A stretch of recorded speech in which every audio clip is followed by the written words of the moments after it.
Assalamualaikum warahmatullahi wabarakatuh. Perkenalkan, saya Muftatimatul Halimah. Saya dari SD Negeri Tanjung Sari, Kecamatan Kudaidangon, Kabupaten Kebumen. Saya adalah CGB Angkatan ke-8. Di sini saya akan memberikan implementasi aksi nyata modul 1.4 tentang budaya positif di sekolah. Saya sangat bersemangat melakukan kegiatan ini karena apa? Saya bisa berkesempatan untuk memberikan ilmu yang saya peroleh di modul 1. Begitu banyak ilmu yang saya peroleh dan ini sangat bermanfaat. Apabila saya bisa melakukan aksi nyata, ilmu ini saya akan teruskan ke seluruh teman saya, terutama rekan sejawat yang ada di SD Negeri Tanjung Sari. Ini akan menjadi penyemangat teman-teman saya untuk mengikuti seleksi CGB Angkatan ke-10. Mengapa? Untuk menciptakan generasi penerus yang berkarakter, yang kuat dan tangguh. Guru pendidik butuh ilmu untuk meningkatkan pengetahuannya bagaimana mereka harus mendidik anak didiknya yang berpihak pada murid. Dengan bekal yang cukup, kita bisa mencapai tujuan bersama, yaitu tujuan pendidikan nasional. Marilah Bapak Ibu saksikan aksi nyata saya di modul 1.4. Semoga apa yang saya bagi ini dapat bermanfaat. Terima kasih.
Assalamualaikum warahmatullahi wabarakatuh. Waalaikumsalam warahmatullahi wabarakatuh. Yang terhormat Kepala SD Negeri Tanjung Sari Bapak Suparno SPD, yang saya hormati Bapak Ibu Guru SD Negeri Tanjung Sari, serta penjaga tamu. Alhamdulillah, terima kasih sudah menghadiri undangan saya. Pertama-tama marilah kita panjatkan puji syukur kehadirat Allah Subhanahu wa Ta'ala pada hari ini kita bisa berkumpul dalam rangka acara aksi nyata modul 1.4. Ini adalah wujud aksi nyata. Ibu guru yang saya hormati, izinkan saya untuk menyampaikan pesan dari PP saya dan fasil saya bahwa CGB Angkatan 10 sudah dibuka. Monggo untuk yang sudah 5 tahun berpengalaman bekerja untuk segera mendaftarkan diri. karena nanti banyak sekali manfaat yang kita peroleh dan itu akan kembali ke kita dan anak didik kita. Nah, di sini saya akan menjelaskan membangun budaya positif. Karena waktu hanya 1 jam, maka ini saya lewati ya Bapak Ibu. Jadi pentingnya budaya positif ada di lingkungan sekolah kita Bapak Ibu guru. Mengapa demikian? Karena ini akan memperkuat karakter anak didik kita. Jadi dengan budaya positif tersebut akan meningkatkan kedisiplinan, terutama kepada anak didik kita dan apalagi kita sebagai pendidik, sebagai tauladan anak-anak kita. Nah, saya akan menjelaskan beberapa miskonsepsi tentang kontrol. Kontrol siapa? Kontrol kita sebagai pendidik. Yang pertama adalah ilusi bahwa guru itu mengontrol siswa. Nyatanya kalau kita lihat memang di sini ada kerelaan bagi siswa kita untuk dirinya dikontrol oleh Bapak Ibu guru. Ketika mereka bersekolah, mereka akan mengikuti aturan dari kita. Nah, selanjutnya ilusi yang kedua yaitu ilusi bahwa semua penguatan positif, efektif, dan bermanfaat. Ini kalau dalam kenyataan, memang kalau kita memberikan penguatan positif ke anak, ini lebih mudah diterima. Dan anak bisa termotivasi untuk melakukannya lagi dan menjadi lebih baik lagi. Tapi kembali lagi, penguatan positif itu harus dipilih karena apa? Jika kita memberikan reward wujud barang atau apa, anak ini akan menjadi ketagihan. Dan anak ini tidak tahu maknanya ketika mereka melakukan kebaikan. Yang kedua, ilusi bahwa kritik dan membuat orang merasa bersalah dapat menguatkan karakter. Karena apa? Anak didik kita itu jadi berpikir, merefleksi dirinya, lalu mencari solusi, dan anak ini secara mandiri bisa merefleksi dirinya sendiri dan belajar untuk bertanggung jawab dan terbiasa untuk mandiri. Dan selanjutnya, ilusi bahwa orang dewasa memiliki hak untuk memaksa. Kalau dikembalikan ke kita sebagai pendidik, kita punya kekuatan kuat untuk menerapkan apa aturan yang kita buat di kelas kita. Nah, langsung kita masuk ke makna disiplin. Langsung saja ya. Menurut Jana Gosen menyatakan bahwa disiplin itu berasal dari bahasa Latin yang berarti belajar.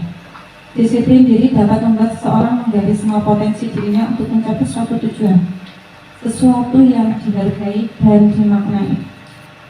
Nah, jadi orang melakukan sesuatu pasti ada motivasinya. Entah itu kebaikan atau entah itu hal yang negatif. Jadi ada 3 motivasi perilaku manusia menurut Jana Gosen. Yang pertama, untuk menghindari ketidaknyamanan atau hukuman. Berarti kalau itu menghindari ketidaknyamanan atau hukuman, berarti itu dari dalam atau di luar Bapak Ibu? Dari luar ya, dari faktor eksternal. Nah, seseorang akan berperilaku untuk menghindari permasalahan yang mungkin muncul, yang mungkin nanti akan berefek kepada fisik, psikologis, ataupun tidak terpenuhinya kebutuhan mereka bila mereka tidak melakukan tindakan itu. Nah, misal kita belajar karena apa? Supaya nilai kita bagus, nanti kita dapat penghargaan atau apa. Kita di rumah nurutin orang tua supaya orang tua kita juga tidak banyak menasihati kita. Jadi itu berarti anak tersebut masih mempunyai motivasi dari luar, ekstrinsik. Yang kedua, motivasi yang kedua yaitu untuk mendapatkan imbalan atau penghargaan dari orang lain. Seseorang berperilaku untuk mendapatkan pujian, hadiah atau imbalan dari orang lain yang menurut mereka penting dan mereka letakkan dalam dunia berkelas mereka. Yang ketiga yaitu motivasi untuk menjadi orang yang mereka inginkan dan menghargai diri sendiri dengan nilai-nilai yang mereka percaya. Jadi orang ini melakukan sesuatu karena nilai-nilai yang mereka yakini dan hargai. Motivasi akan membuat orang mempunyai disiplin positif karena motivasinya bersifat internal. Jadi berarti kalau anak ini sudah melakukan pada motivasi Perilaku yang ketiga ini, anak ini sudah mempunyai kesadaran penuh, lalu ini datangnya dari diri sendiri, berarti intrinsik, dan ini lebih baik. Berarti anak ini bisa tahu, jika aku melakukan ini, aku akan mendapatkan apa, jika aku tidak melakukan ini, resikonya apa. Tujuan disiplin positif. Tujuannya yaitu untuk menanamkan motivasi pada semua siswa kita, agar mereka menjadi orang yang mereka inginkan dan menghargai dirinya sendiri dengan nilai-nilai yang mereka percaya. Motivasi ini berasal dari diri siswa internal sehingga akan berdampak jangka panjang dan tidak akan terpengaruh dengan adanya hukuman dan media. Nah, inilah tujuan dari disiplin positif ini, Bapak Ibu.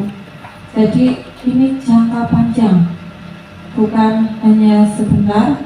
Ibaratnya kalau anak itu hanya karena takut dihukum, karena penghargaan, itu kan sebentar. Dan itu ketika anak-anak sudah tahu dari intrinsik tadi ya, dengan disiplin positif itu penting buat kita, ini anak ini akan terbentuk karakter yang kuat. Selanjutnya, karena itu di awal pembelajaran ini saya akan berbagi untuk bagaimana cara mengawali pembelajaran tahun ajaran baru, yaitu kita sebagai wali kelas, kita bisa membuat kesepakatan kelas atau yang kita kenal dengan keyakinan kelas. Jadi keyakinan kelas ini kita peroleh dari peraturan kelas. Untuk Bapak Ibu memberikan kertas ke anak-anak untuk menuliskan, silakan anak-anak bebas menulis kira-kira peraturan kelas apa yang harus kita tegakkan di kelas ini supaya kita sama-sama nyaman belajar, kita sama-sama bahagia ketika menjalaninya. Nah, ini nanti peraturan kelas yang Bapak Ibu bikin akan menjadi keyakinan kelas. Keyakinan kelas itu apa sih? Yaitu nilai-nilai kebaikan atau prinsip-prinsip yang disepakati secara universal. Jadi berisi tentang nilai-nilai kebaikan. Mungkin Bapak Ibu sudah membuatnya. Salah satunya adalah tepat waktu ketika berangkat sekolah, ketika ada tugas dikerjakan, belajar, lalu jujur, saling menghormati, tidak membuli. Itu salah satu dari keyakinan kelas. Monggo Bapak Ibu dari kelas 1 sampai kelas 6 untuk membuatnya terlebih dahulu. Nanti kita akan tahu mengapa keyakinan kelas itu harus kita buat. Nah, nanti saya jelaskan di belakang ya. Pembentukan keyakinan kelas. Keyakinan kelas itu bersifat lebih abstrak daripada peraturan yang lebih rinci dan nyata. Keyakinan kelas juga berupa pernyataan-pernyataan, dan keyakinan kelas harus dibuat dalam bentuk positif. Ini wujudnya nanti kalimat-kalimat positif. Keyakinan kelas juga harus dibuat tidak terlalu banyak sehingga mudah diingat dan dipahami oleh semua anggota kelas. Keyakinan kelas hendaknya sesuatu yang dapat diterapkan di lingkungan itu. Nah, mungkin untuk kelas 1 kan anak-anak tersebut lagi belajar. Kalau pinjam ke teman itu harus bilang dulu, harus izin dulu, mengambil buku harus dikembalikan pada tempatnya, membuang sampah pada tempatnya, seperti itu ya. Lalu selanjutnya semua anggota kelas hendaknya ikut berkontribusi. Jadi memang itu harus ada komunikasi antara pendidik dan murid. Jadi tidak Bapak Ibu guru yang membuat, tapi kembali lagi itu harus dibicarakan dengan anak didik kita. Selanjutnya semua anggota kelas bersedia meninjau kembali keyakinan kelas dari waktu ke waktu. Monggo mungkin ini keyakinan kelas untuk 1 bulan atau 1 semester atau 1 tahun pelajaran. Monggo.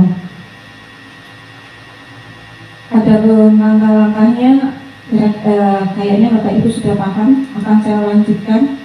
Jadi setelah kita sudah berdiskusi sama anak didik kita ya, anak-anak, kita akan membuat keyakinan kelas. Silakan anak-anak untuk menuliskan beberapa keyakinan kelas yang harus kita taati bersama. Nah, selanjutnya setelah keyakinan kelas sudah ada, sudah disepakati, sudah dibuat, maka semua anggota tadi dapat meninjau kira-kira ini bisa lanjut nggak, apa ini harus diperbaiki lagi atau ini dibuang. Kalau sudah setuju, maka itu harus ditandatangani atau disepakati antara guru dan siswa. Nah, ini saya buatkan keyakinan kelas 1 ya. Nah, setiap anggota kelas perlu belajar. Ini sudah saya jadikan dengan kalimat positif. Setiap anggota kelas perlu menjaga kebersihan. Setiap anggota kelas saling menghormati. Semua harus senang dan bahagia. Nah, mengapa saya masukkan di kelas 1? Karena ini adalah masa transisi dari TK PAUD. Mereka butuh adaptasi, berbeda ya dari mereka tadinya bermain. Sekarang mereka mulai meningkat. Tadinya tidak boleh belajar membaca atau apa. Di kelas 1 mereka langsung diberi kegiatan ada membaca menghitung. Selanjutnya, setiap anggota kelas harus merasa aman dan nyaman ketika belajar. Kalau anak didik kita sudah aman, nyaman, insya Allah apa yang kita ajarkan ke anak ini akan mudah masuk ke itu. Maka kewajiban kita adalah menyediakan lingkungan pembelajaran yang aman dan nyaman. Selanjutnya, setiap anggota kelas perlu melaksanakan tugas. Oke, saya langsung ke keyakinan kelas SMA ya, kelas tinggi. Jadi saya membuat disiplin waktu, disiplin dalam mengerjakan tugas, dan disiplin dalam pakaian dan lain-lain. Yang kedua, menjaga kebersihan. Yang ketiga, saling menghormati. Yang kita rasakan bersama masih banyak anak-anak yang ejek-ejekan tapi ujung-ujungnya tidak baik ya. Jadi kita tanamkan supaya anak ini sampai dewasa nanti bisa saling menghormati terhadap sesama dan lebih menghargai ketika mereka bersosial. Selanjutnya, semua harus senang dan bahagia. Itu wajib. Anak ketika sekolah harus senang dan bahagia, bertemu dengan bapak ibu guru, memberikan barang pada tempatnya, bergotong royong, membiasakan 5S, tidak membuli dan bertanggung jawab. Nah, untuk mendalami pemahaman keyakinan kelas bagi seluruh anggota kelas, maka di awal pembelajaran selama seminggu dapat diadakan berbagai kegiatan untuk pendalaman tersebut. Kegiatan yang pertama, jadi setelah kita tadi membuat keyakinan kelas, kita tempel, maka Bapak Ibu silakan tulis dari keyakinan-keyakinan tersebut. Contoh tadi bersikap positif, maka tulis kegiatan tampak seperti, tidak tampak seperti. Maksudnya kegiatan tampak seperti ini kegiatan yang positif ya. Contoh kegiatan positif, anak-anak menghargai teman-teman, anak-anak membuang sampah pada tempatnya, itu berarti tampak seperti. Nah, maksud dari tidak tampak seperti berarti anak tersebut sama teman saling mengecek dan anak tidak membuang sampah pada tempatnya. Nah, ini monggo silakan Bapak Ibu tulis tabel, ini berupa tabel T ya. Sebelah ditulis kegiatan tampak seperti dan sebelahnya tulis tidak tampak seperti. Kemudian hasil setiap itu nanti dibuat kelompok, lalu setiap kelompok mempresentasikan pada kelompok besar dan kertasnya ditempel di sekeliling kelas. Jadi ketika anak-anak tahu, oh bersikap positif itu apa saja ya, oh tadi saya membuang sampah pada tempatnya, oh yang tampak seperti, tidak tampak seperti. Jadi ketika anak-anak tersebut mencari, menuliskan apa saja, nanti anak tersebut bisa ibaratnya memahami, oh kayak aku bersikap positif berarti aku harus seperti ini. Langkah-langkahnya tahu. Jika aku membuang sampah sembarangan berarti aku tidak bersikap positif. Maksudnya seperti itu Bapak Ibu. Selanjutnya, kegiatan yang kedua yang bisa dilakukan yaitu kegiatan mempelajari tanggung jawab setiap warga kelas. Nah, ada langkah-langkahnya bagaimana? Membuat bagan berisi 4 kotak. Jadi silakan tugasnya tulis, tugasnya guru itu apa, tugasnya murid itu apa, supaya murid tahu. Kita tidak perlu mengingatkan. Nanti murid tahu sendiri, oh memang saya tugasnya belajar, saya menaati peraturan, saya menerapkan apa keyakinan kelas yang sudah dibuat bersama. Nah, nanti tugasnya guru apa, nanti anak-anak tahu, oh tugasnya Bapak Ibu guru membimbing, mengarahkan, memotivasi, memberi dorongan, nasihat dan lain-lain. Nah, jadi dengan membuat bagan 4 kotak seperti ini yang nanti dituliskan guru tugasnya apa, murid tugasnya apa, selanjutnya dilanjutkan guru tugasnya bukan untuk apa, murid tugasnya bukan untuk apa. Nanti anak didik kita jadi tahu ya, karena apa ya, mereka menuliskan sendiri. Setidaknya ketika mereka mencari tahu jawabannya, mereka bisa memahami. Tapi kembali lagi kita harus mengarahkan. Setelah mereka tulis, maka hasil dari surat pendapat ditempel pada dinding kelas agar dapat dilihat seluruh anggota kelas. Kembali lagi itu ditaruh sebagai produk dan anak-anak setiap hari bisa membacanya. Nah, ini tadi contoh sikap positif ya, yang tampak seperti beribadah tepat waktu, tidak tampak seperti tidak menjalankan ibadah. Nah, anak-anak bisa memahami ini. Ini tadi contoh tabel T, saya akan menuliskan contoh tabel C. Nah, kalau tabel C itu tulisannya terlihat, berperilaku dan terdengar. Contoh, setiap anggota kelas harus melakukan tugas. Terlihat bagaimana? Nah, salah satu menghargai pendapat orang lain. Perilakunya bagaimana kalau kita sudah menghargai pendapat orang lain? Ya, dengan tersenyum, dengan jabat tangan. Nah, itu sebagai perilaku. Terdengarnya bagaimana? Selamat. Nah, selamat siang Bapak, izin masuk ruangan. Maaf, bisa minta tolong. Terima kasih, boleh saya bantu, maaf. Permisi. Nah, seperti itu ya. Ini contoh dari tabel C dan tadi contoh dari tabel T. Bedanya kalau tabel C itu terlihat, berperilaku dan terdengar. Kalau T tadi tampak seperti dan tidak tampak seperti. Mengapa kita harus membuat keyakinan kelas? Dan tadi setelah melakukan menulis keyakinan kelas yang harus disepakati bersama, kita melakukan tabel T dan C supaya anak-anak tersebut belajar tanggung jawab. Nah, langkah-langkah yang dapat dilakukan guru ketika anak tersebut belajar tanggung jawab. 1. Guru membuat bagan yang berisi 4 kotak. Oh, tadi sudah saya jelaskan. Oke, dalam penerapan keyakinan kelas, jika terjadi pelanggaran tertentu, akan ada sanksi atau hukuman atau restitusi. Nah, hukuman merupakan identitas gagal dan disiplin merupakan identitas berhasil. Betul tidak Bapak Ibu? Betul ya? Jadi di sini kita akan belajar ketika anak tersebut melanggar keyakinan kelas, itu diberi hukuman atau apa, kita akan memilih. Kalau hukuman itu terkesan negatif ya, kasar atau apa. Nah, di sini bukan hukuman tapi konsekuensi. Bedanya apa? Kalau konsekuensi berarti itu kita sudah membicarakan dulu sama anak didik kita. Jadi ketika anak didik kita melakukan, itu bukan hukuman lagi, itu konsekuensi mereka. Begitu ya Bapak Ibu. Nah, jadi ketika anak lari, wah Asyidan Nyuwasari ini tidak berpihak pada murid.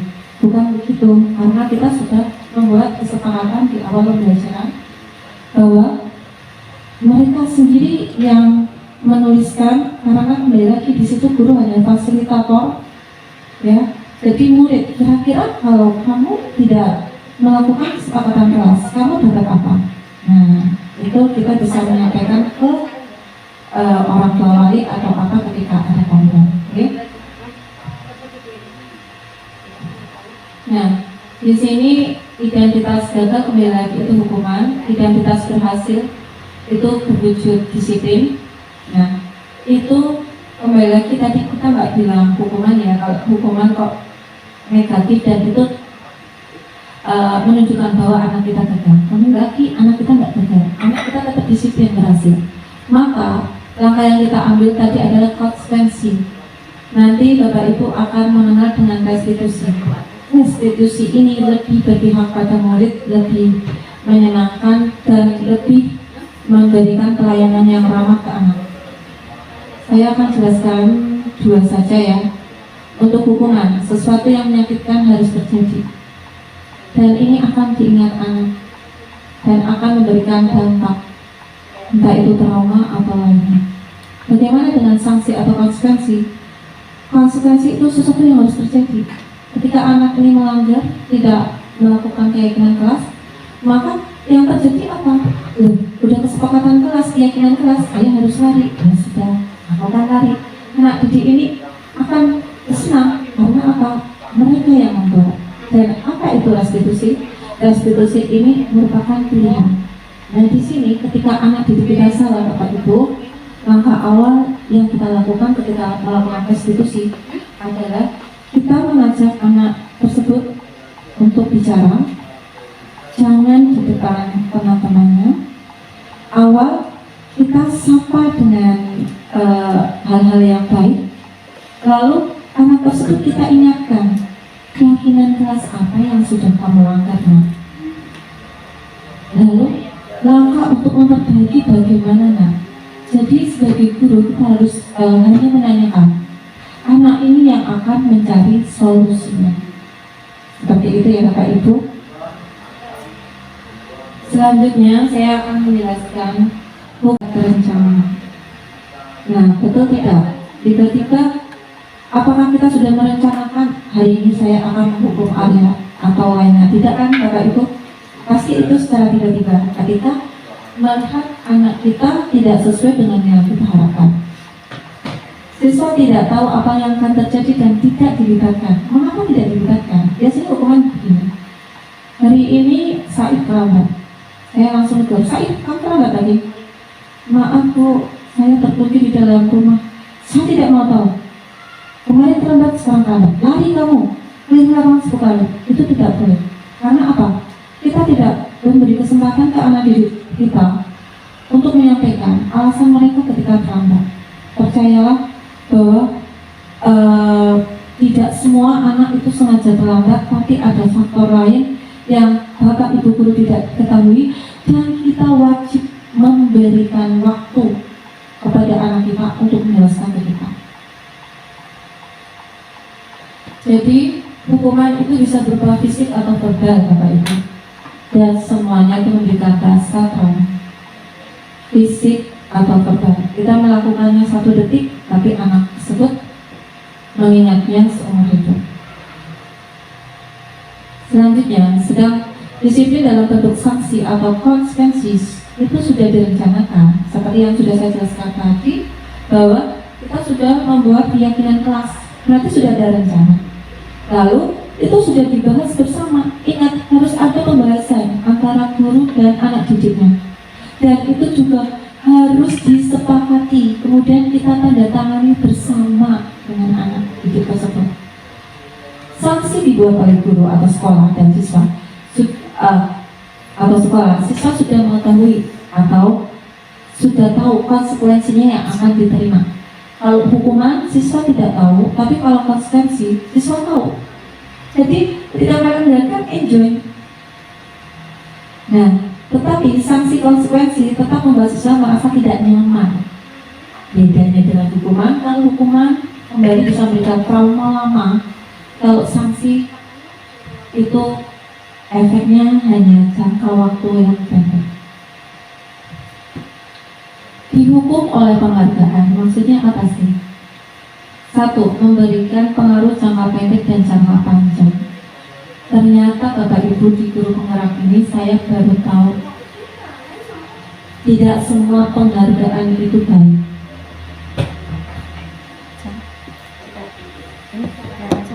Enggak. Jangan aku aja. Oke. Maksudnya begini ya Ibu. Jadi penghargaan itu bisa membuat anak didik kita jadi ketagihan. Anak ini tidak tahu kalau mereka sedang melakukan milik kebajikan, tapi mereka melakukan ini karena ingin dapat sesuatu. Yang tepat bukan penghargaan, tapi apresiasi. Itulah yang tepat. Yang kedua, penghargaan yang tidak efektif. Artinya apa? Penghargaan tersebut seperti tadi yang nomor 1, harusnya itu bisa memotivasi siswa dan itu tertanam bahwa anak ini akan melakukan karena memang anak ini tahu bahwa hal itu baik. Nyatanya tidak. Makanya itulah penghargaan tidak efektif. Selanjutnya, ada penghargaan merusak hubungan. Contoh kasusnya, saya mau ceritakan ini. Ada kakak beradik. Kakak beradik ini selisihnya misal 2 tahun atau 3 tahun. Lalu anak ini kakaknya itu pintar. Kakaknya pintar, tahu tugas di rumah. Jadi bapak ibunya sangat suka. Ketika adiknya, padahal adiknya masih kecil ya, harusnya mau menyapu, harusnya habis makan sudah mencuci piring, itu sudah bagus. Tetapi orang tuanya membandingkan, kamu tuh beda dengan kakakmu. Nah, inilah salah satu penghargaan yang merusak hubungan. Di sini ada perbandingan. Harusnya tidak seperti itu. Adiknya yang masih kecil sudah melihat kakaknya suka bersihkan rumah, tanggung jawabnya itu bagus. Dia ikut-ikutan mencuci piring meskipun belum bersih. Tapi harus ada penghargaan atau apresiasi. Yang keempat, penghargaan mengurangi ketepatan. Ya, nilainya jadi kurang tepat karena ternyata anak ini menjadi ketagihan untuk dapat pujian. Selanjutnya, penghargaan yang menghukum. Makanya sekarang tidak ada ranking karena maksud dari penghargaan yang menghukum, anak didik kita yang belum mendapatkan ranking semakin tidak percaya diri. Padahal kita tidak tahu setiap malam orang tua mereka dan anak-anak tersebut belajar untuk meningkatkan kemampuan dirinya. Inilah arti dari penghargaan yang menghukum. Maka dalam kurikulum sekarang tidak ada permainan keras. Inilah dihukum oleh penghargaan. Semoga dengan apa yang kita peroleh ini, Bapak Ibu Guru sudah jelas dan menyampaikan ke wali mengapa tidak ada ranking seperti itu. Selanjutnya kita akan belajar kebutuhan dasar manusia. Kebutuhan dasar manusia itu yang pertama, kebutuhan bertahan hidup. Bagaimana caranya? Dengan kita makan, dengan kita bekerja, dengan kita bersekolah. Ini adalah salah satu usaha kita untuk bertahan hidup. Lanjut, yang kedua, kebutuhan cinta dan kasih sayang atau kebutuhan untuk diterima. Anak sangat membutuhkan cinta dan kasih sayang orang tua. Karena apa? Dengan cinta dan kasih sayang yang penuh, anak ini akan tumbuh dengan cinta, dengan kasih sayang, dan karakternya akan baik dan membuat anak ini bahagia, merasa nyaman. Oh, saya diterima. Seperti itu. Selanjutnya yang ketiga adalah kebutuhan penguasaan, yaitu kebutuhan pengakuan atas kemampuan. Saya beri contoh. Misal, kalau lihat pada waktu istirahat anak-anak bermain, di situ ada yang memimpin, ada yang menjadi pemain. Nah, itulah maksud dari kebutuhan penguasaan. Anak perlu kebutuhan ini supaya dia meyakini bahwa mereka itu punya kekuatan, mereka itu punya keunikan. Selanjutnya, kebutuhan kebebasan. Jadi anak itu tidak boleh kita paksa untuk mengikuti apa yang kita inginkan. Berikan kebebasan ke mereka. Mereka belajar maunya dengan menggunakan apa. Mereka nanti telah dewasa punya cita-cita menjadi siapa. meskipun itu anak didik kita, meskipun itu anak kandung kita, kita tidak berhak untuk memaksa anak tersebut. Beri mereka kebebasan untuk menjadi dirinya sendiri. Itulah artinya. Selanjutnya yang kelima, kebutuhan untuk kesenangan. Jadi untuk merasa senang dengan apa? Ya, anak didik kita kalau belajar, misal matematika, bahasa Indonesia, IPA dan lain-lainnya, itu mereka butuh ibaratnya break time untuk istirahat, bukan istirahat, untuk sebagai penyemangat lagi. Contoh, ada pelajaran favorit yang saya lihat yaitu olahraga. Nah, di sini mereka akan merasa senang. Mereka memang butuh ini. Untuk apa? Untuk berrekreasi, sehingga mereka tidak jenuh. Lalu kalau hari Minggu libur, anak-anak bebas bermain, jangan diberi tugas PR atau lain, karena hari Minggu memang hari yang mereka untuk melakukan kesenangan mereka. Beri waktu sehingga mereka bisa berkembang secara mental, jasmani, rohani dengan baik. Selanjutnya Bapak Ibu, saya akan perkenalkan beberapa posisi kontrol guru. Nah, yang pertama penghukum. Maksudnya penghukum bagaimana? Seperti tadi yang saya contohkan, ketika suatu hari melihat anak kita tidak memakai sepatu sesuai aturan sekolah, jadi kita langsung tegas. Halo, Kak ini, kok kamu gak tertib? Kamu tahu aturan sekolah ini? Sepatu hitam. Nah, Saifah menjelaskan, maaf Bu, sepatunya baru dicuci basah, ibu saya lupa untuk mencuci di hari Minggu, ini malah tadi malam dicuci. Saya tidak mau tahu. Saif, silakan kamu berdiri menghadap bendera. Bu, maaf Bu. Nah, jadi tiba-tiba posisi kontrol guru yang penghukum itu tidak memberi kesempatan murid untuk menjelaskan. Yang kedua, bernada keras, menyakitkan melalui perkataan dan perbuatan. Itu adalah posisi kontrol guru penghukum. Posisi kontrol guru pembuat merasa bersalah. Ya Saif, kok salah lagi sih? Kan kamu sudah tahu kalau sepatu sekolah kita warnanya hitam, kenapa pakai putih? Nah itu seperti itu ya nadanya. Lalu ya nanti aku ketemu kenapa aku disalahkan lagi, dikira saya nggak menyampaikan dari awal.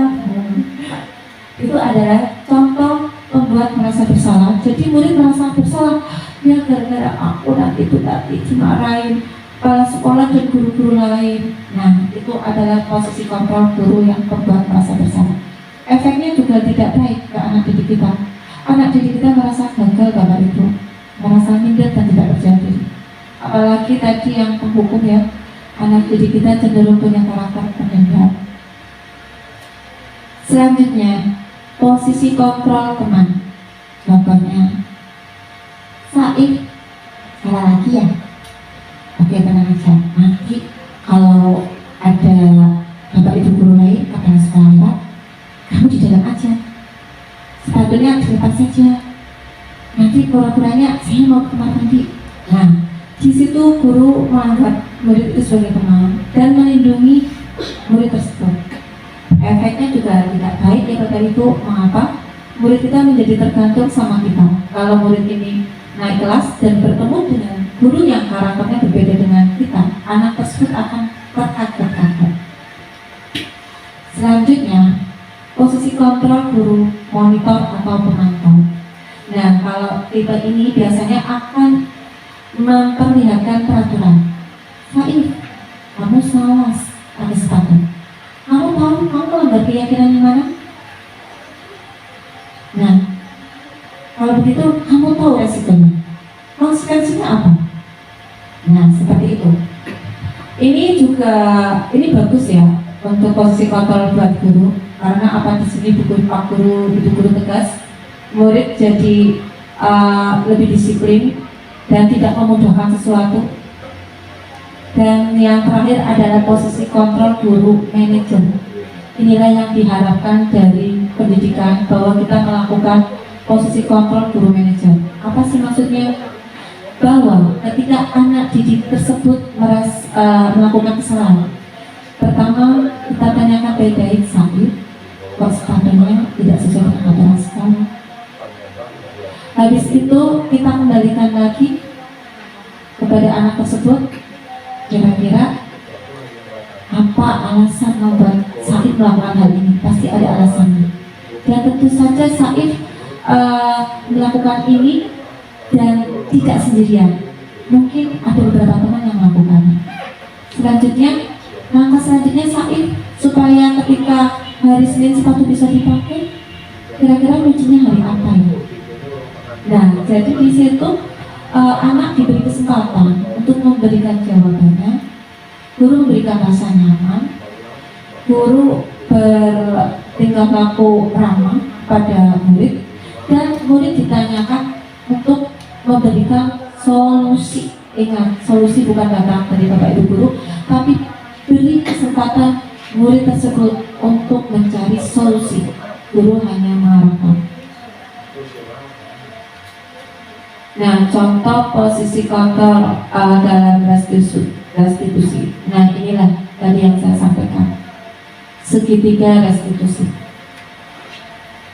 Restitusi itu apa sih? Restitusi itu sebagai sebuah cara menanamkan disiplin positif pada siswa.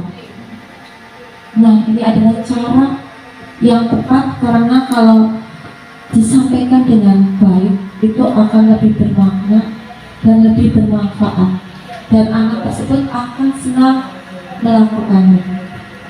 Kembali lagi, ini adalah pendapat dari dosen. Restitusi merupakan proses menciptakan posisi bagi siswa untuk memperbaiki kesalahan mereka, sehingga mereka bisa kembali pada kelompoknya dengan karakter yang lebih kuat. Jadi di sini dengan kita melakukan restitusi, anak tersebut diberi kesempatan untuk memperbaiki kesalahan. Kembali lagi, anak tersebut disuruh mencari solusi. Guru hanya sebagai fasilitator. Nah, setelah mereka melakukan restitusi, melakukan perbaikan, tujuannya untuk apa? Mereka supaya bisa kembali ke kelasnya dengan karakter yang lebih kuat. Ingat, kembali lagi yang diharapkan adalah karakter anak tersebut, karakter baik, kebiasaan baik menjadi karakter yang baik melalui disiplin positif. Restitusi dapat membantu siswa menjadi lebih mempunyai tujuan, disiplin positif, dan memulihkan dirinya ketika berbuat kesalahan. Restitusi ini menguntungkan baik untuk korban dan si pembuat salah. Mengapa ini menguntungkan untuk korban? Contoh, ada kasus anak berkelahi, yang satu memukul yang satunya, ada korbannya kan? Di sini korban mendapatkan haknya apa? Permintaan maaf dari si pelaku. Tapi si pelaku tidak dihakimi secara berlebihan. Kembali lagi, ini adalah ilmu yang sangat berharga buat saya, karena saya belum pernah mempraktekannya, dan dengan saya mengikuti CGD ini, saya sangat bersemangat. Karena apa? Ini akan kembali ke saya sendiri, ke anak didik kita, dan saya akan tularkan ke teman-teman semua. Mari kita bersama untuk meningkatkan kemampuan kita menjadi lebih baik lagi, menjadi pembelajaran yang memberikan pembelajaran yang baik, yang bermakna kepada anak didik kita, sehingga karakter mereka terbentuk sesuai dengan profil belajar Pancasila. Ciri-ciri restitusi yang pertama, restitusi bukan menebus kesalahan, tetapi belajar dari kesalahan. Jadi anak tersebut ketika melakukan kesalahan, mereka ditanya solusinya apa, langkah-langkah untuk memperbaikinya seperti apa, dan anak tersebut ditanyakan keyakinan kelas apa yang kamu langgar nak. Nah, ini anak tersebut akan belajar untuk memperbaiki dirinya, belajar dari kesalahan yang dia perbuat sehingga kedepannya dia lebih baik lagi dan tidak melakukannya lagi. Yang kedua, restitusi memperbaiki hubungan. Betul saja, kalau kita mempraktekkan ini, ada anak berkelahi, kita lakukan restitusi, si korban mendapatkan haknya, lalu si pelaku juga tidak dihakimi, diberi waktu untuk menjelaskannya, maka baik si korban dan si pelaku itu akan saling memaafkan dan hubungan mereka menjadi baik kembali. Untuk yang ketiga, restitusi adalah tawaran, bukan paksaan. Di sini guru pendidik itu memberikan tawaran ke anak tersebut. Apakah kamu mau memperbaikinya? Lalu apa yang akan kamu lakukan pertama kali? Kapan kamu akan melakukan? Nah, itulah. Jadi kita tidak memaksa. Saya mau minta maaf. Tidak. Tapi kembali lagi dilakukan diskusi dialog dengan anak tersebut. Selanjutnya yang keempat, restitusi menuntut untuk melihat ke dalam diri. Kembali lagi, anak tersebut diajari untuk bisa merefleksi dirinya, menuntun kebutuhan dasar yang mendasari tindakan. Jadi ketika kita melakukan restitusi, kita juga cari tahu. Saya tahu nak, kamu melakukan ini pasti ada alasannya. Coba ceritakan ke ibu. Nah, kita ingin tahu, ternyata Rizky dan Amar terlihat seperti berkelahi, padahal sebenarnya Rizky pengen mengajak Amar bermain, tetapi Rizky tidak tahu cara bermain yang seru bagaimana. Cara bermainnya yaitu ternyata dengan menarik-narik bajunya Amar sehingga kancing bajunya lepas.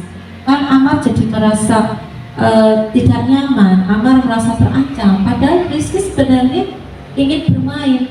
Nah, kita harus tahu alasan anak ini melakukan seperti itu apa. Oh, ternyata anak ini pengen diterima teman-temannya, tapi caranya belum tepat. Inilah dari penjelasan nomor 5. Yang keenam, restitusi diri adalah cara yang terbaik.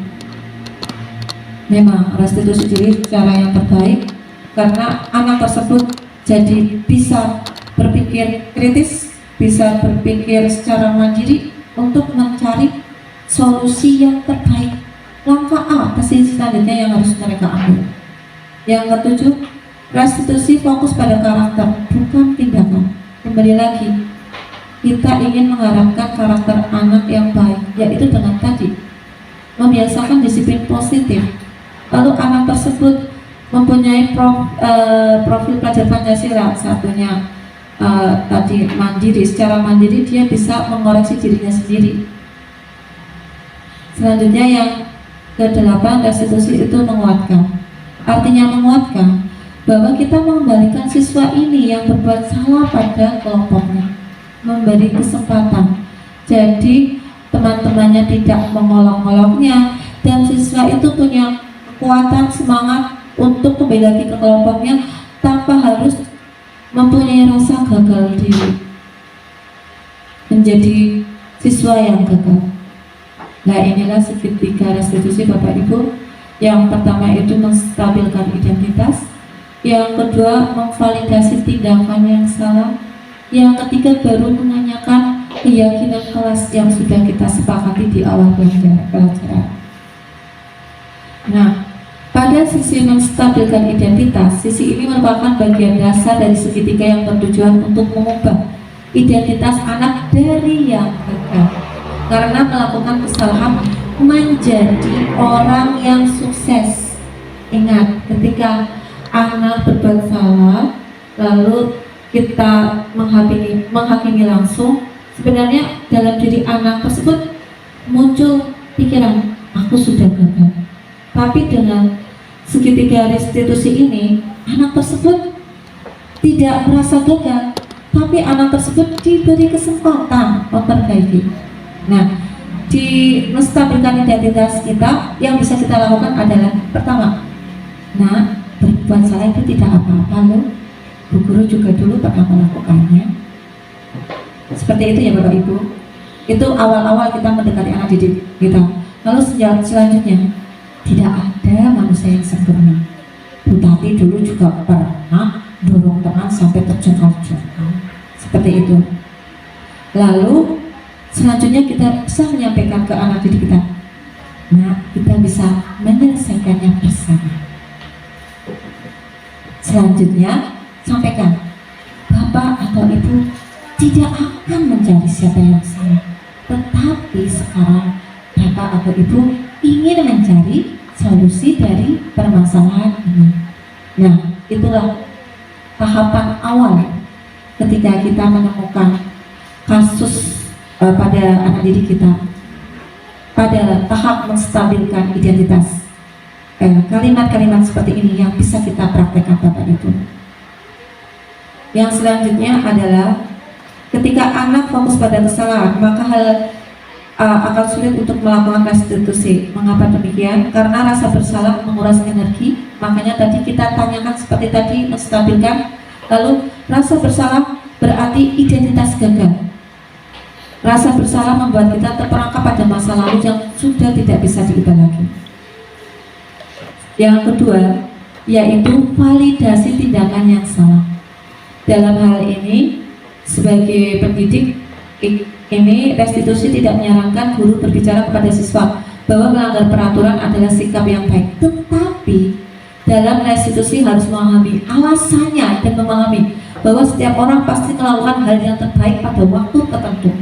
Untuk itu perlu dilakukan validasi terhadap kebutuhan dari siswa dengan menggunakan kalimat berikut ini. Contoh, padahal kamu bisa ya melakukan lebih buruk dari ini.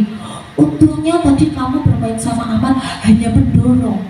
Coba kalau kamu mendorongnya pakai kayu. Nah, maksudnya di sini jadi anak merasa, aku tidak disalahkan baik, berarti aku masih melakukan hal yang lumayan tidak fatal gitu. Jadi anak dapat penguatan. Selanjutnya, kamu pasti punya alasan mengapa melakukan hal itu kan? Tanyakan.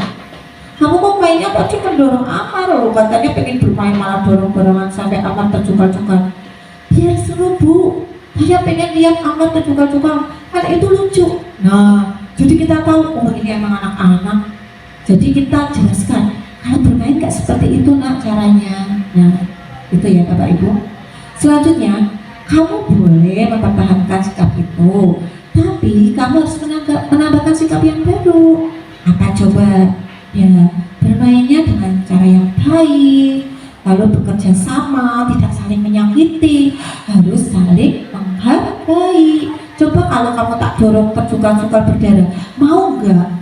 Nah, dikembalikan lagi ke anak didik kita, nanti anak tersebut akan berpikir mencari jawaban, lalu akhirnya dia bisa memutuskan, oh iya, ternyata caraku belum benar, seperti itu. Dan langkah yang ketiga yaitu menanyakan keyakinan, yaitu keyakinan kelas yang sudah kita buat bersama di awal pembelajaran. Jadi contoh pertanyaannya, apa yang kita percaya sebagai keyakinan kelas? Apa yang kita percaya sebagai kelas atau keluarga? Keyakinan kelas mana yang sudah kamu langgar? Oh, saya tidak menghargai teman Bu. Nah, lalu langkah-langkah selanjutnya apa yang akan kamu lakukan, Rizky?